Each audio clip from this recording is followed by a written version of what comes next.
Holy City Center Radio is episode 409, and I am your host, Christian Sanger. Today is Wednesday, September 17th, 2025.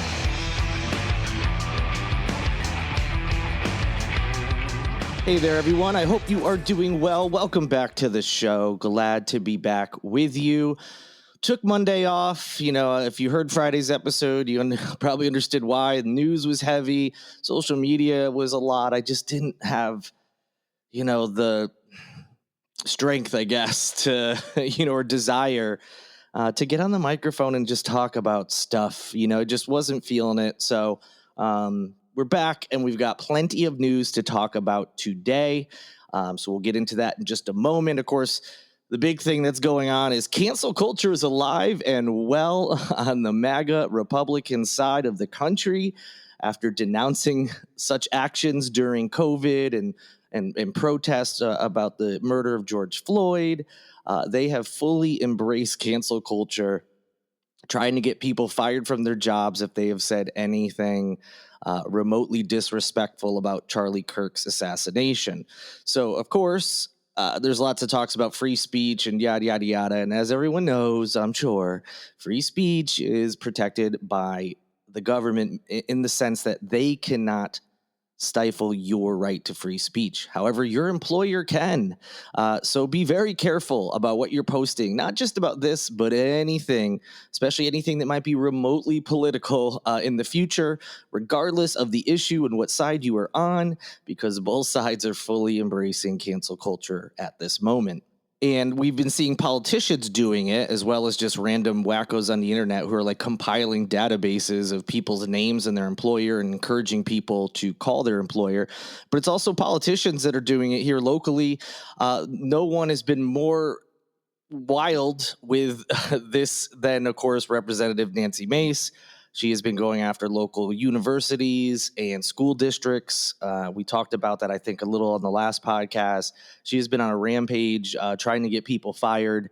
When she's not doing that, she might be putting her foot in her mouth. We'll have more on that in a moment. The only other thing I want to just quickly mention is today, when I'm recording this, is Tuesday, and the prolific actor Robert Redford passed away. And I bring it up because, as many people know, I frequently bring it up.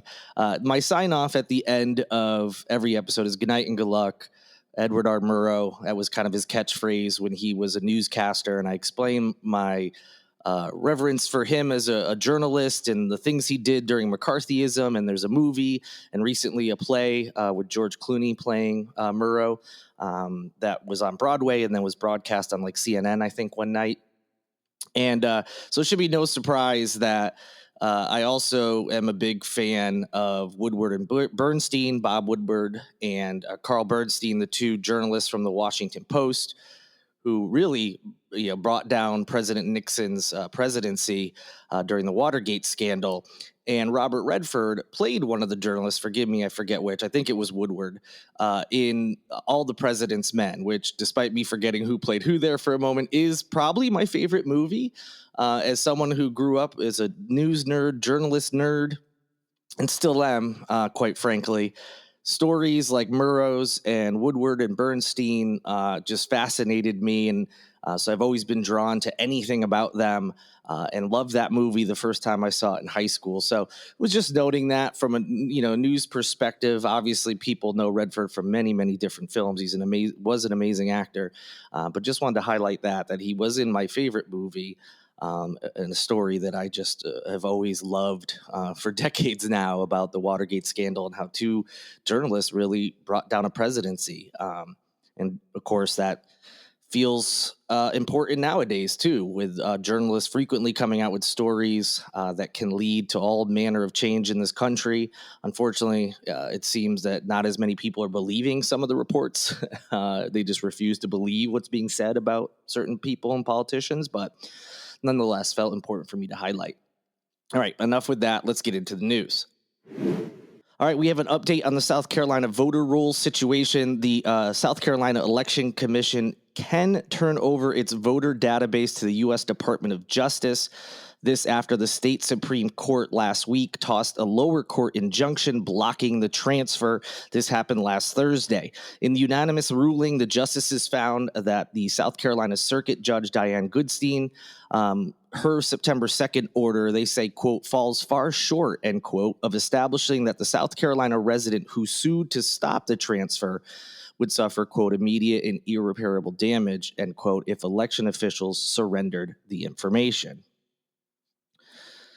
The Justice Department has said it needs the state voter data to ensure federal election security, although critics, as I've mentioned previously on the show, have said that the widespread voter fraud has never been found in any modern American election. I mean, again, we all know this, despite a segment of the population refusing to believe that that's true. And so in addition to that, assertion, critics are also worried about privacy. If certain information, voter rolls, has a lot of private information that people are concerned, like, why does the government need all of this? So there's been some concerns about it, and the lower court seemed to put a stop to it. And as I just mentioned, state Supreme Court has reversed that. Now, despite that, Democrat State Senator Brad Hutto told the Post and Courier that he doesn't expect any immediate action, basically saying that he thinks it's highly unlikely that the Election Commission is just going to, as he put it, hit the send button today before there's some sort of hearing.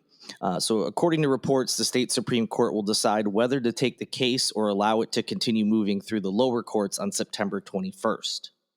So there's some time before, obviously nothing's going to be done before the 21st. It'd be surprising if the Election Commission just did that. They're going to wait and probably see this whole thing through the court, system and see where it goes. So that's where we're standing with that whole issue, and I'll certainly keep you up to date.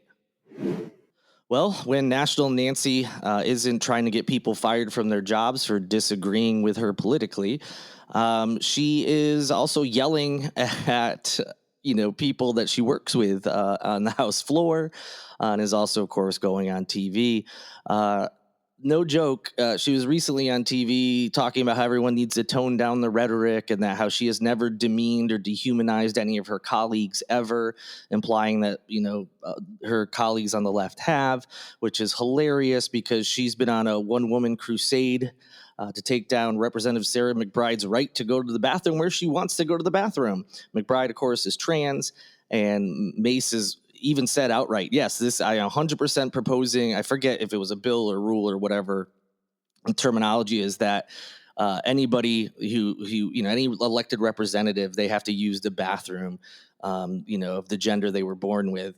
And so clearly, and obviously all her attacks on trans people are often dehumanizing them, if not directly. I mean, that's the point of what she's trying to do. She's still rampaging about how there's a trans violence epidemic, and again, implying that it's trans people that are just inherently violent, not, that they are under attack, which they are.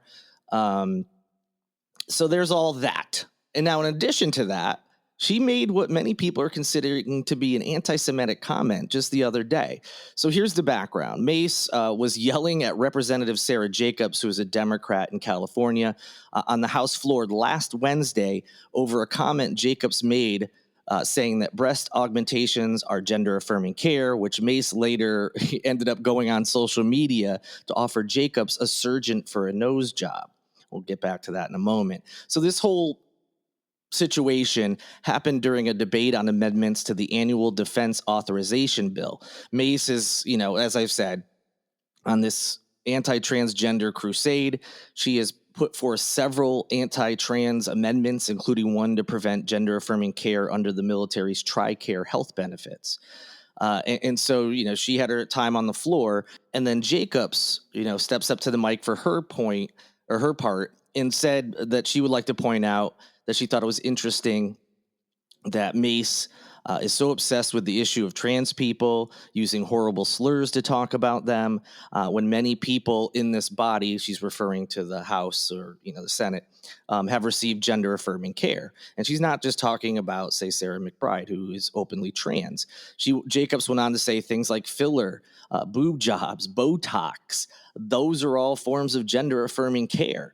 And then she said, and let me be clear, everybody should have access to the gender-affirming care they need, and and I think we should respect everybody in this country, end quote.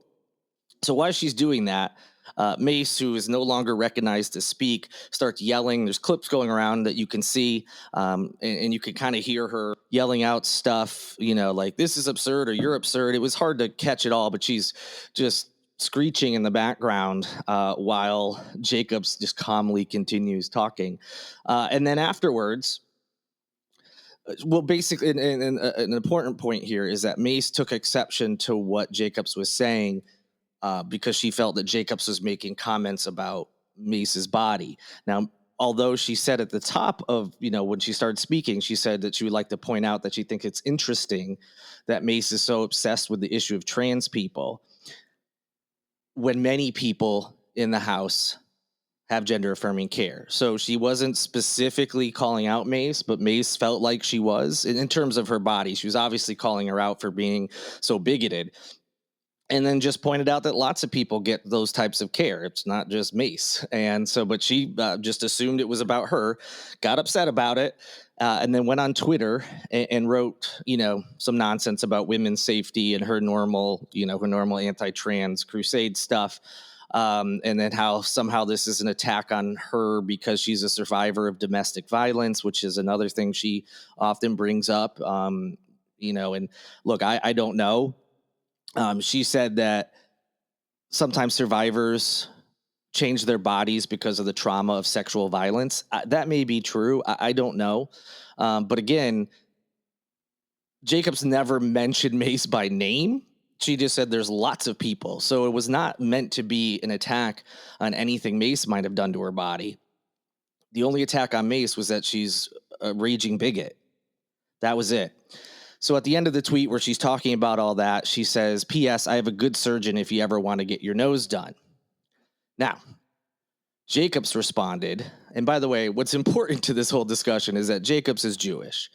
So mentioning a nose job, get a nose done, could easily be considered anti-Semitic. And if you don't know why that is, hey, good for you. I wish I didn't know why certain tropes and slurs exist and what they are. But so obviously that's why a lot of people are wondering, like, hey, we know you're upset because you think she was calling out your body and you want to lash out, but you do realize how this looks. And that's being generous. It's saying it looks this way when people could easily be like, it is anti-Semitic.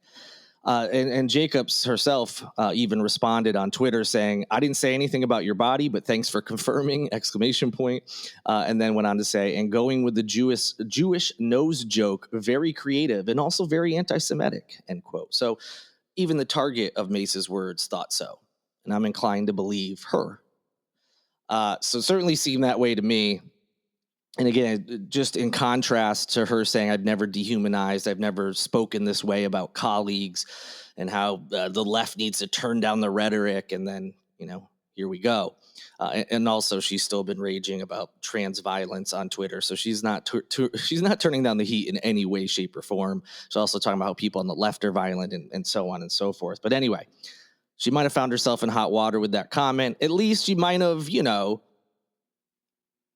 15 to 20 years or more in the past, she might have faced something, probably not expelled for this, but, at least a censure, which really means nothing, but still it's better than everyone just kind of looking past this stuff. So, we'll see if it goes anywhere, but so far it's a week old and there doesn't seem to be any kind of traction as far as a censure or anything like that.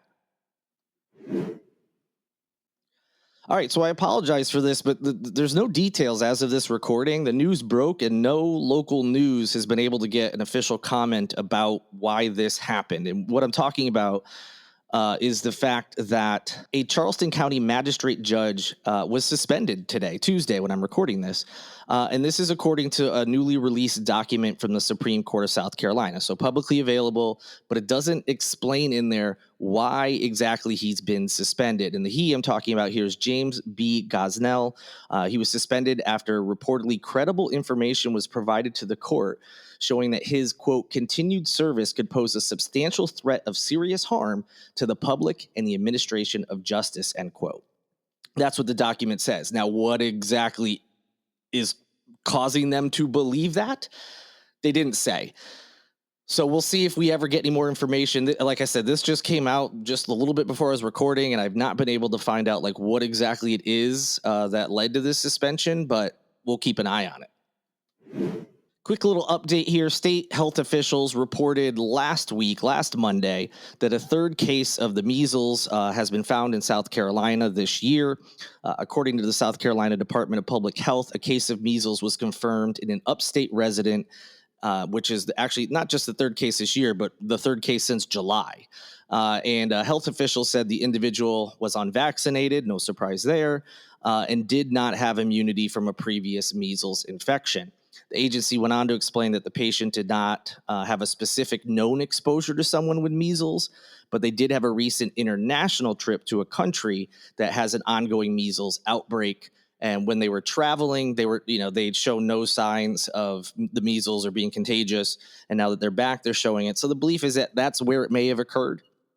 So that's good news in the sense that, okay, they didn't pick it up from someone else in South Carolina, hopefully. But obviously concerning that we're hearing, measles cases in this country. Now, we're 3 since July is not great. No case, we don't want any cases, of course, but some other places are having like actual outbreaks.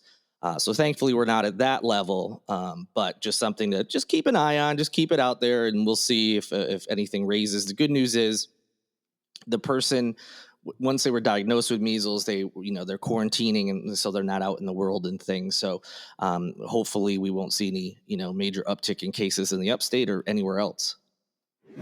All right, let's finish out with some good news. I'm going to try to do this as much as I can in the future. We've got a couple good stories. First up, the Emmys just happened this week. I'm sure many of you saw. If not, watched the program. I'm sure you knew it was happening, saw highlights on social media, etc. Lots of good moments. But one we're going to talk about here is Charleston native Stephen Colbert. His late night show won 2 Emmy Awards.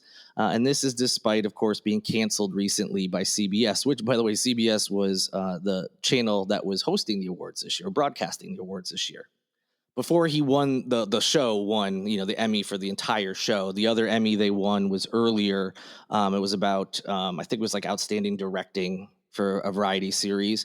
They had like a creative arts section of the Emmys that take place prior. And I believe I talked about it on this podcast, how that Emmy was the show's first.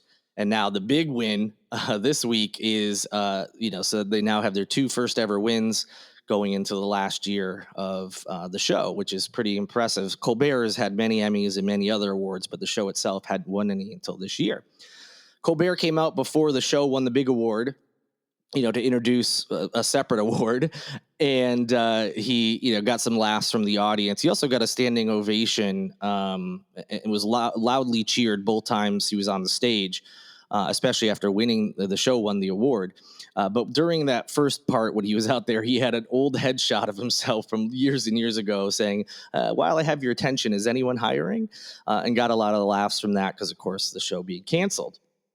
So, yes, the show won the Outstanding Talk Series category. That's the big award I've been talking about. And then that Outstanding Directing for a Variety Series earlier before the main show took place. When he was accepting the award for the Outstanding Talk Series, a bunch of his employees, coworkers, whatever, were up on stage with him. They were all very, very happy. You could tell a little bit was like, yeah, take that, CBS, And at the end of his acceptance speech, Colbert said, quote, "I have never loved my country more desperately. God bless America. Stay strong, be brave. And if the elevator tries to bring you down, go crazy and punch a higher floor," end quote.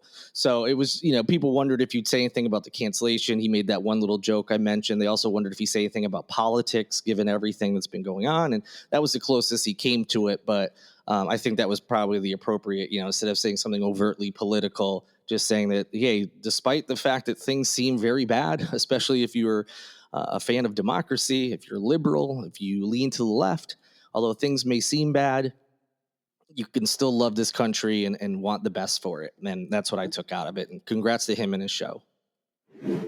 And lastly, Chubby Fish, the popular downtown restaurant, recently won some national acclaim. It was included in the New York Times list of the 50 best restaurants in America. So hats off to the staff there. Chubby Fish is led by Chef James London, who is, I believe, a Charleston native, or at least a South Carolina native, and also a College of Charleston alumnus. If you're not familiar with the restaurant, it's located on Cumming Street. You may know it just by the fact, even if you didn't know what restaurant it was, if you've ever driven by at any point from, say, 4 p.m. in the afternoon and a few hours after that, you'll notice a very long line outside. They don't take reservations online. It's a very small restaurant. There's only 40 seats. And so, yeah, usually around 4 p.m., a line starts to form outside the restaurant. Then at 5 o'clock, people, when they get up to the front, they can either try to dine right then and there if there's a spot, and if not, they just have to wait. Or they can put their name down for a time later in the evening, and they don't start taking names until they open their doors at 5. So a little background, if you're planning on going and never been, or wondering like, oh, there's a line every night, how does that work? That's straight from their website. But it's a very popular restaurant in town, obviously. But it's also, this isn't the first time they've been getting accolades, whether on the national level, regional, or for places like the city paper and local influencers and such. But it's just a very, it's known to be one of the best restaurants in town. And they do have an ever-evolving menu. They focus on things like sustainable sourcing, seasonal ingredients. So the menu does change frequently, which a lot of people seem to enjoy as well. So congrats to them again, to Chef London and the whole team at Chubby Fish. Well deserved. And that'll do it for this edition of Holy City Center Radio. Thank you so much for listening. If you have a moment, please rate, like, subscribe, all the good stuff on whatever platform you're listening to the show on. Thank you to Lindsay Marie Collins with LMC Soundsystem for producing this and every episode of Holy City Center Radio. And thank you to Tyler Boone, whose music you hear in each and every show. I'll be back with you later this week. Already looking forward to it. Be safe and have fun out there. If you need plans, go to holycitycenter.com/calendar and see what's going on around town on every single day of the week. In any event, I'll be back with you soon. Good night and good luck.